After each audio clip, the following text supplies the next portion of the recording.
Investing in people rather than money. What's your greatest asset as a leader?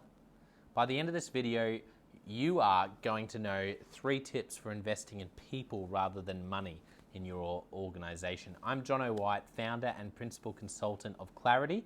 We work with leaders around the world, and thank you very much for subscribing, following, liking, sharing. If you haven't done that, please do that now. It helps us to get the word out so that more leaders can become the best leaders that they can be.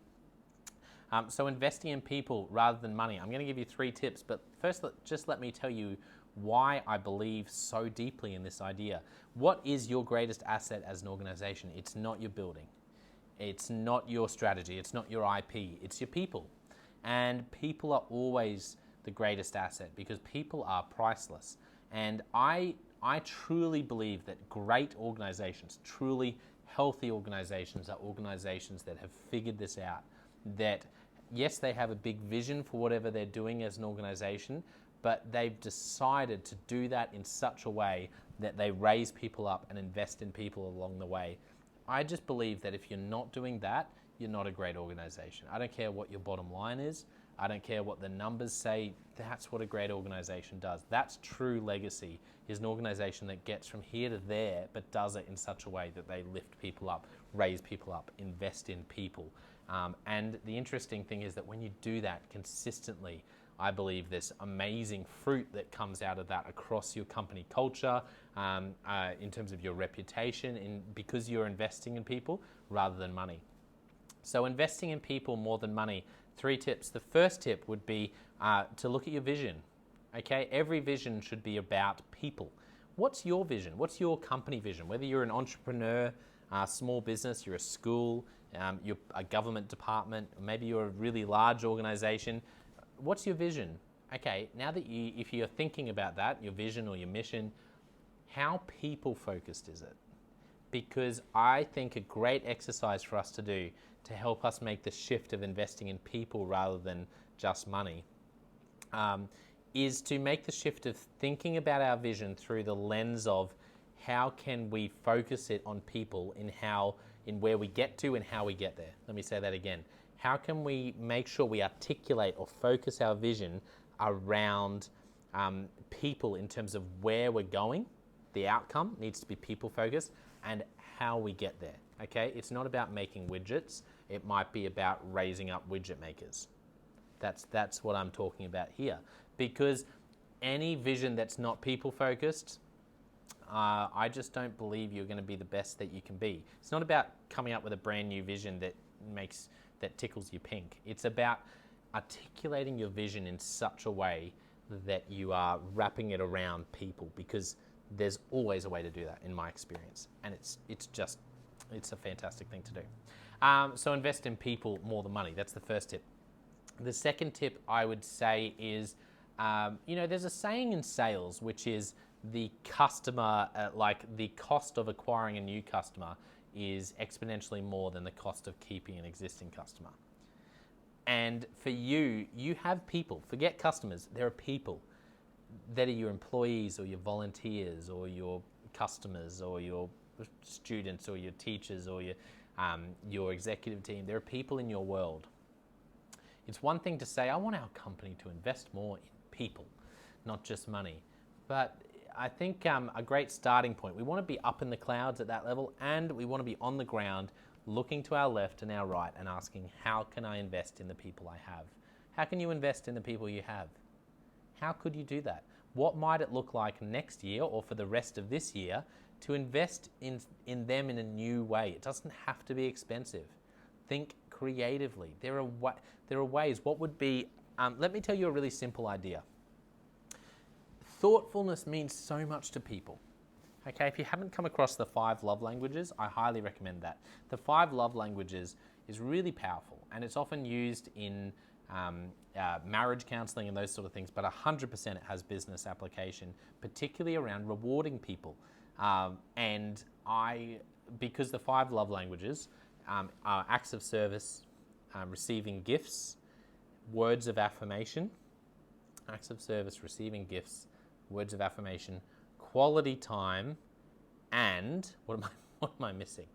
quality time, words of affirmation, receiving gifts, acts of service, receiving gifts, words of affirmation, quality time, and physical touch. Okay, now that one's a bit different in a business, particularly during COVID, and giving people hugs is a bit different. So I'm not talking about that, but the idea of finding, so as an example, if you find out one of your people is massive on gifts, well, there you go. You've got someone who, if you give them a very thoughtful gift, you've hit it out of the park. So a really simple idea you can do. If you want to invest in your people and you say, Jono, I just don't have the budget to do something extravagant financially. Okay, that's okay. Well, rather than doing something extravagant, say there's 5 people that are around you that you think, if I could invest in them, I would be really happy with that. Here's 2 things you can do. The first thing is go to someone really close to them, whether it's their spouse, whether it's someone that you know that they work really closely with or have worked with before. Find someone in their world who knows them really well, better than you. And say to that person, tell me, I'd love for you to have a think, what would Christine love? What would just, what's the sort of thing where it would be, maybe it would be a gift, maybe it would be an experience, and you'll be amazed what comes out. And it might be, she loves Italian food so much. Oh.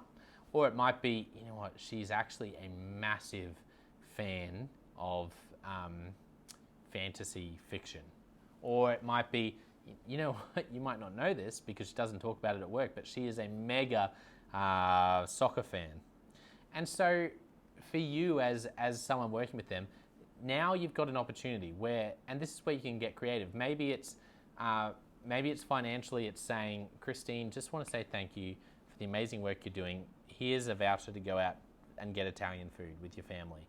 Or you say, Christine, I would love to take you and a couple of other people out to an Italian restaurant. You choose, it's on me, just as a thank you to eat together. Or maybe it's about shouting her a ticket to a soccer match. Or so, they're not expensive things. What makes them special is you've taken the time to ask and to find out what the special thing is. That's likely to be more special than a $500 gift card. Some people might disagree, but I think if you're wanting to spend $100 rather than $5,000, then make the extra effort to find something that's really important to them, and to go big on that. The other thing I said, a second thing to do is to write something meaningful. You might not be a writer or anything that's hard. Well, do some brainstorming. Start a notebook now. Start an Evernote or a note on your phone.